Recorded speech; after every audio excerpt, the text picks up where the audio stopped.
13 سالہ دعا کے چہرے پر نظر پڑتے ہی میرے ہوش اڑ گئے تھے۔ کتنی ہی دیر تک مجھے آنکھوں پر یقین ہی نہیں آیا تھا۔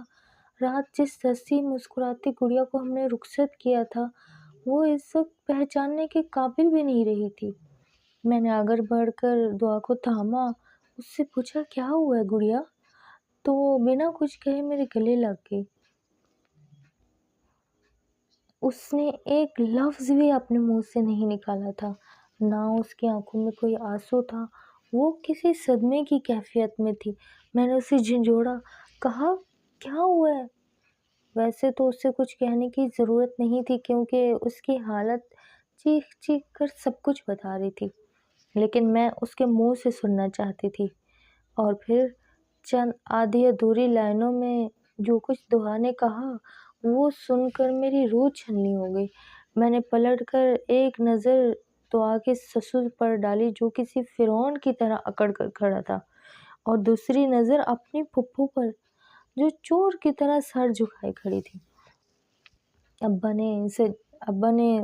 ابا نے دعا کے سر پر ہاتھ رکھا اور کہا چلو بیٹی، اس سے لے کر ہمارے گھر چلو۔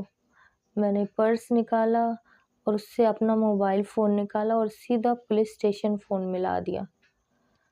میری اس حرکت پر دعا کے سسر پوری طرح دل ملا گئے۔ کہنے لگے لڑکی اپنی اوقات میں رہو، تم مجھے جانتی نہیں ہو ابھی۔ میں نے نفرت سے انہیں دیکھا، کہا میں آج آپ کو اچھی طرح جان گئی ہوں، آپ انسان کہلانے کے بھی قابل نہیں ہیں، آپ سے بڑا کوئی درندہ نہیں ہو سکتا۔ اور پھر کچھ ہی دیر بعد پولیس وہاں پہنچ گئی۔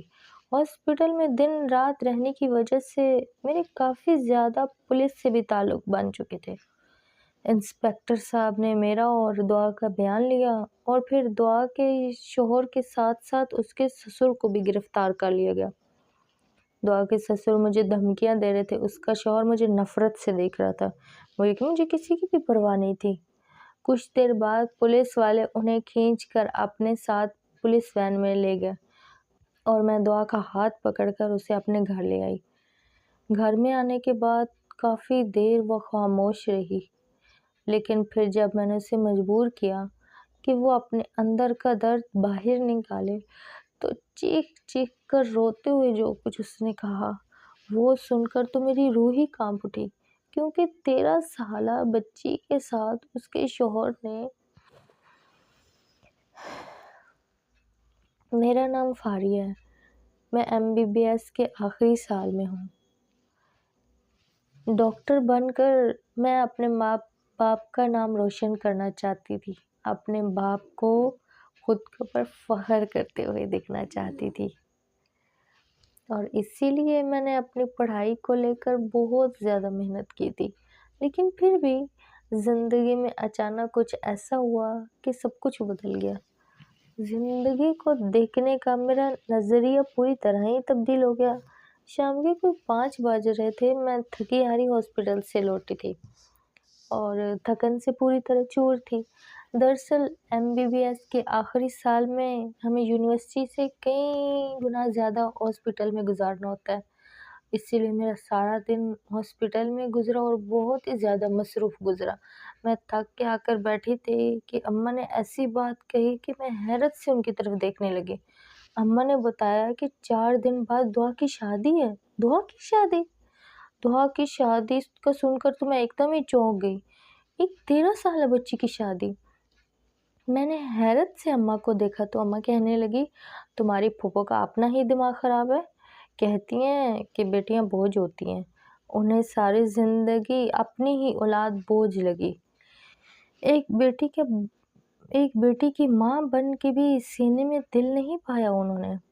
پہلے میرے ساتھ ظلم کرتی تھی، ہمارا پیچھا چھوڑا تو اپنی ہی بیٹی کی دشمن بن گئی، ہم کیا کہہ سکتے ہیں؟ تمہارے باپ نے تو صاف کہہ دیا کہ خاموشی سے شادی میں شرکت کرنا، پرائے پھڈے میں ٹانگ اڑانے کی ضرورت نہیں ہے۔ اماں کی بات سن کر میں نے کہا اماں، دعا بہت پیاری اور معصوم سی بچی ہے، صرف 13 سال کی ہے، وہ ابھی اس کی پڑھنے کی عمر ہے، کسی نہ کسی کو تو پھوپھو کو سمجھانا ہی ہوگا۔ اماں نے کانوں کو ہاتھ لگایا، کہنے لگی